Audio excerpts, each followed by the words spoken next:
From the extensive research that has been carried out by environmental health professionals, it has been found that 15 to 20% of medical waste is classified as risk medical waste.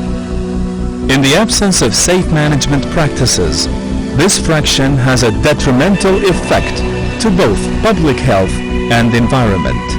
Hospital nosocomial infection programs consider the risk which is posed to the public health and the environment. This waste is a liability to the overall economics, safety, and environmental health. The most dangerous risk is the attribution of the spread of AIDS and viral hepatitis disease. Due to these reasons, countries around the world have put in place the necessary legislation and laws which ensure the implementation of safe and sustainable medical waste management practices. This action has also directly resulted in encouraging private companies and research centers in the sector of environmentally friendly state-of-the-art technology, which is necessary to handle and treat the waste in compliance with all the relevant environmental legislation and laws. The consequences of this action has resulted in healthcare facilities around the world to implement good management practices, minimize both the side effects of this waste on public health and the environment. The consequences of this action has resulted in healthcare facilities around the world to implement good management practices, minimize both the side effects of this waste on public health and the environment, as well as ensuring conformance to the required legislation and local laws, meeting the moral and ethical responsibilities for its safe handling and disposal. For these reasons, we are pleased to introduce this film for the healthcare waste workers involved within the healthcare facilities. It explains the main principles and practices for safe, efficient handling and disposal of medical wastes.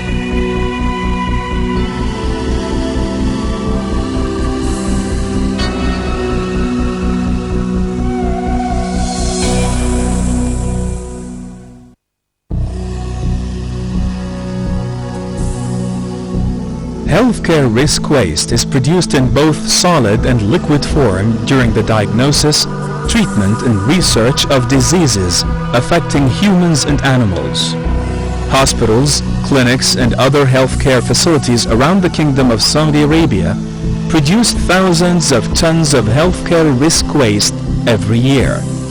The classification of these risk waste are infectious, pathological, sharps, pharmaceutical, genotoxic, chemical, waste with high content of heavy metals, pressurized containers, and radioactive wastes. Ensuring the proper segregation at the onset will ensure the minimization of the quantity of the waste requiring specialized treatment.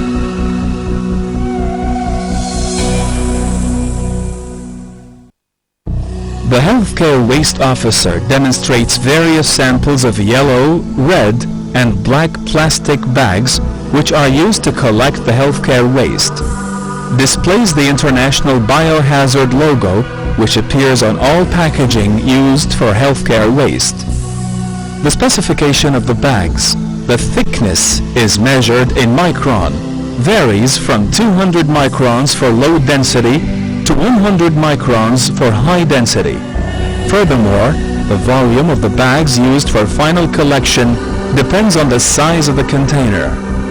With respect to color coding, all bags used for the risk healthcare wastes are yellow with the exception of the red color which is used for pathological waste. As regards the non-risk healthcare wastes, the color black is used for collection and disposal as municipal waste. To collect a blood sample from a patient, the technician removes the syringe from the plastic wrapping and discards both paper and plastic into the general waste container. After the sample has been collected, the swab is disposed into the yellow bag used for infectious healthcare waste. Without recapping, Both the syringe and the needle are discarded into the sharps container. Sharp wastes such as syringes, needles, scalpel blades, and broken glass, whether infected or not, is discarded into the yellow sharps container having the proper specifications such as the display of the hazard symbol. All sharp containers should be used once only. The appropriate size of sharp container should be used at various generation points. As soon as the container is 3/4 full or used for more than 3 to 5 days, the lid is securely placed for its permanent closure position prior to being placed in a yellow bag.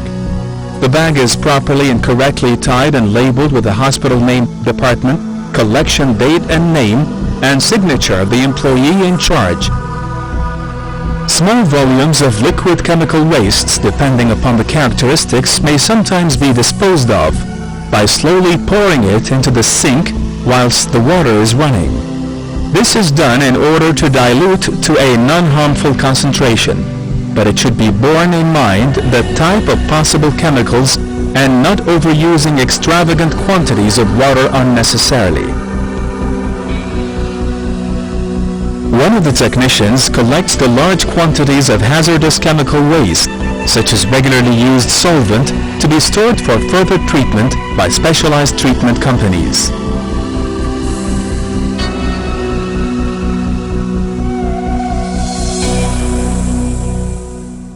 Highly infectious wastes from the laboratory, such as bacterial culture plates, are pre-sterilized in an autoclave before placing in the yellow infectious waste bag. The bags used for autoclaving are made of special material such as polyethylene polyamide composite.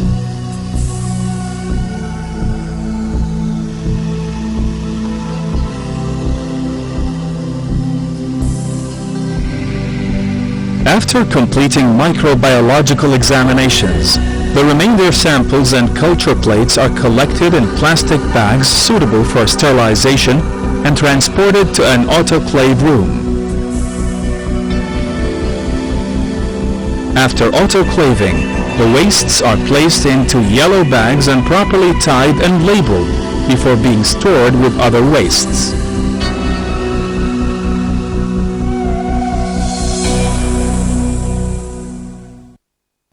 After samples are prepared for pathological examinations, the remaining human tissue is placed in red bags for pathological waste. The appropriate labeling should be ensured.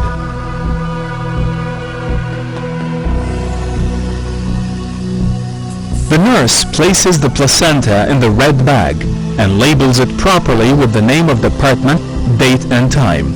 Afterwards, the bag is given to the nurse responsible for storage, who in turn documents the information into the specified register. The placenta is stored in pathological waste refrigerator.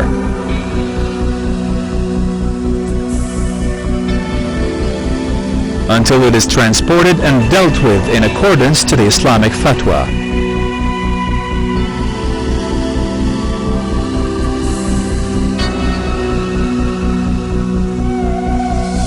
X-rays materials, such as the developing and fixing chemicals from the X-ray processing machines, and expired and damaged X-ray films are classified as risk healthcare wastes due to the presence of silver, which are high heavy metals.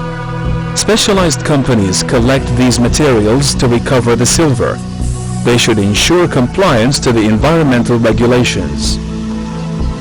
Furthermore, new technologies for the dry X-ray processing that does not generate wastes are being promoted these days for environmental benefit.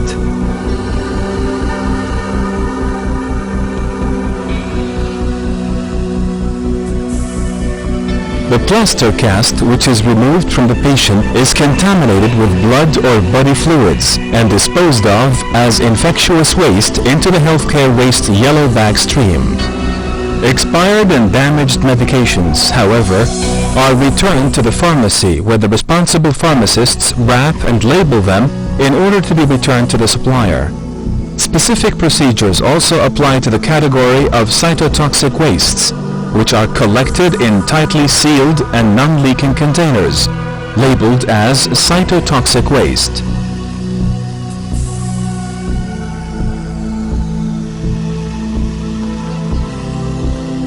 The dental clinic within the hospitals generates their own specific types and quantities of healthcare waste. Uncontaminated paper and plastic is discarded in black bags as non-risk healthcare waste. Contaminated waste such as cotton balls with blood are disposed of as infectious waste in yellow bags. A sharp container is also available in the clinic for the disposal of sharp items. The mercury amalgam is disposed in special classified mercury residue containers. Damaged or unfit for use, compressed gas cylinders such as nitrous oxide, ethylene oxide, oxygen cylinders are stored appropriately and returned back to the supplier for refill, reuse or disposal as required. Once completely empty and depressurized, small compressed cylinders such as aerosols can be discarded into black bags as general or non-risk healthcare waste.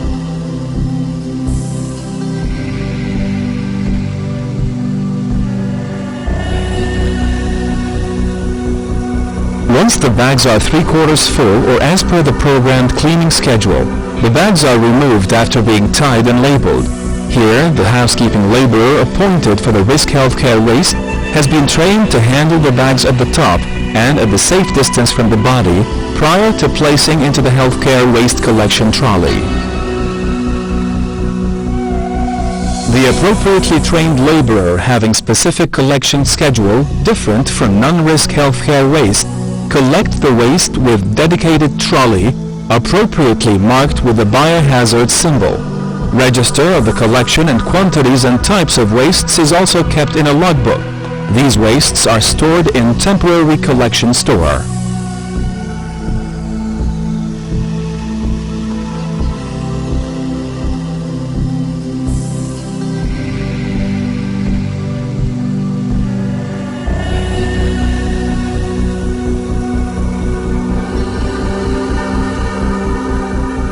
Here, the designated worker collects the non-risk healthcare waste or the general waste from one of the medical departments to the collection point in a suitably sized black-colored trolley.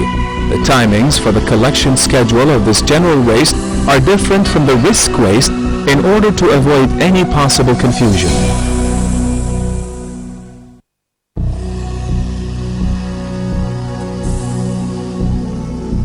The healthcare waste officer responsible for the overall supervision of the healthcare waste within the hospital ensures the waste is weighed, recorded according to the origin and type prior to storage in the central collection room.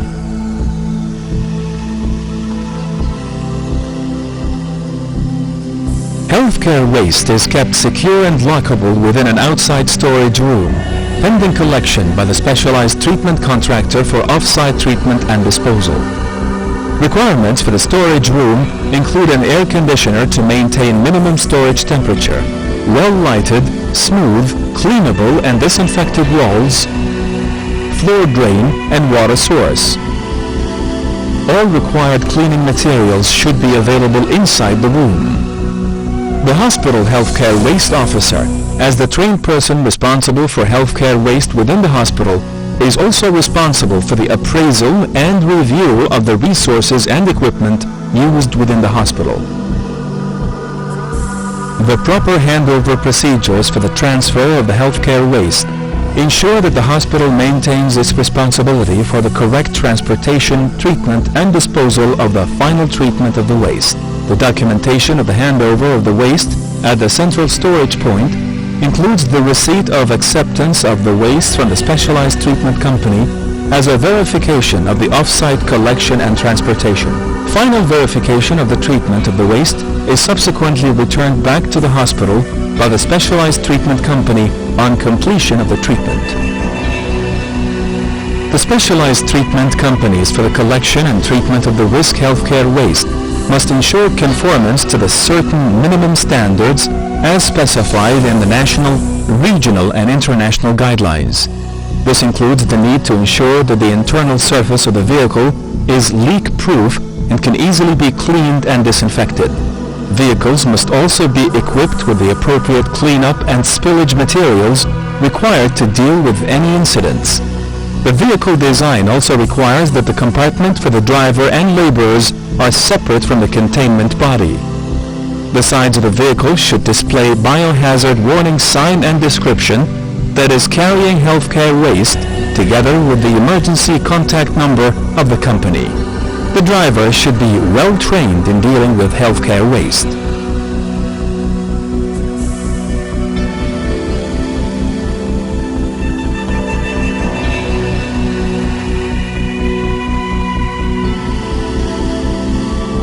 The healthcare waste officer within the hospital regularly reviews copies of waste transport forms and the treatment certificates.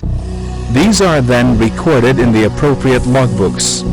The data is analyzed on a regular basis to develop and improve the quality of service. All hospital and healthcare facilities should have a contingency program. Hazardous healthcare waste spillage management should be part of such a program. In cases of healthcare waste spillage, a respective policy should be followed.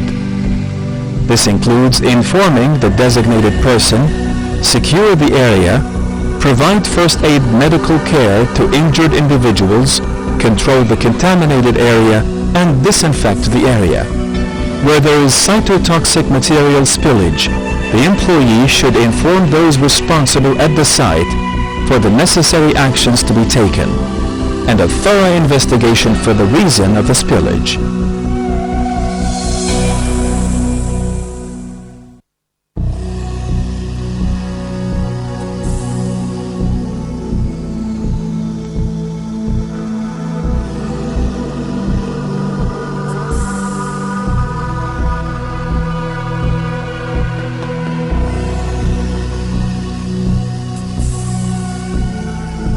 The aims of proper healthcare practices are to maintain the risks associated with the healthcare waste's exposure to a minimum.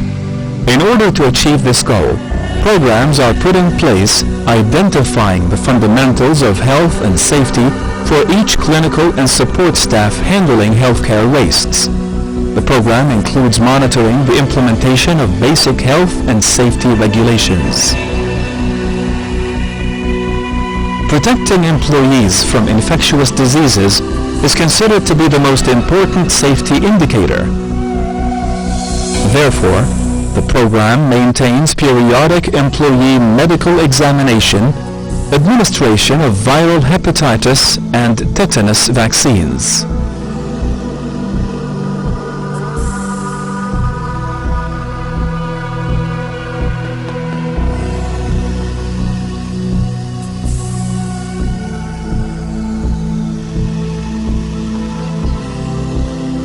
The proper management of healthcare waste depends largely on good administration and organization, also requires the active participation of a trained and informed staff. As a pillar for the successful implementation of the program, the hospital director has to form a healthcare waste management committee. This committee is made up of the director of the hospital as the chairman and other members such as heads of medical and paramedic departments, nursing director, infection control officer, chief pharmacist, hospital engineer, healthcare waste officer, etc. This committee meets regularly to review the activities and requirements, design training courses, as well as identify other needs in order to ensure exemplary implementation of the waste management program.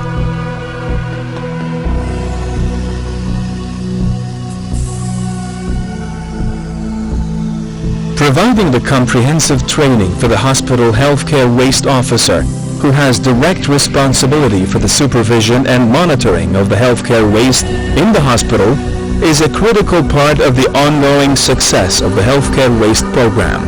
Through the hospital healthcare waste officer, new employees are trained as well as the existing employees as part of continuous ongoing refresher training of all the staff, ranging from housekeepers through to the technicians, nurses, doctors, administrative and managerial staff. Optimizing the training is carried out through a combination of activities, such as on-the-job training that provides the practical experience to the staff within their own workplace, lectures that present the scientific and technical information for the healthcare waste logistics, and workshops and exercises which identify malpractices that should be avoided in minimizing the risks and liabilities. Maintaining the success of the healthcare waste program clearly depends on assuring ongoing conformance to the required standards. The strive for continuous improvement in this issue is unique and depends on the commitment and awareness of all staff, both medical and non-medical. Nursing supervisors, paramedical staff, and housekeeping supervisors are the most important to be trained among the hospital employees, as they are mainly involved in the program. Maintaining the quality and effectiveness of training program is a critical key part of the program's goals and objectives. This is done through a combination of lectures, workshops, and on-the-job auditing. The Ministry of Health has issued various circulars including directives and regulations related to the activities of the Healthcare Waste Management Program. Here, one of the nurses is reminding some of the hospital employees of the circulars and regulations for handling the healthcare wastes.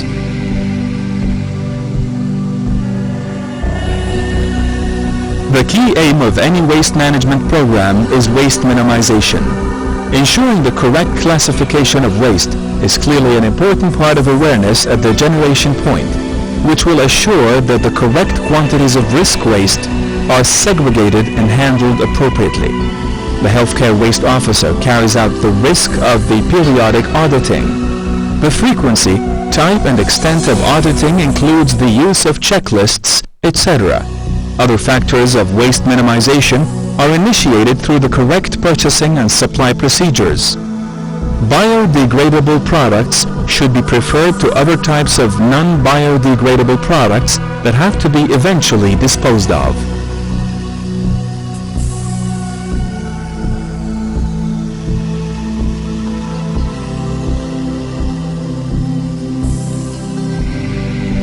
As the Ministry of Health is keen to encourage healthcare facilities to adopt the best practices for healthcare waste management, His Excellency the Minister of Health has established a yearly prize for those who have taken the initiative in applying the program in effective and optimal manner. Accordingly, for the year 2004, Dr. Abdurrahman Al-Mshari Hospital has been awarded the prize. The prize was presented on the 19th of June 2004 to the above winner by the Director of the Directorate, Dr. Abdulaziz Tkhayyel.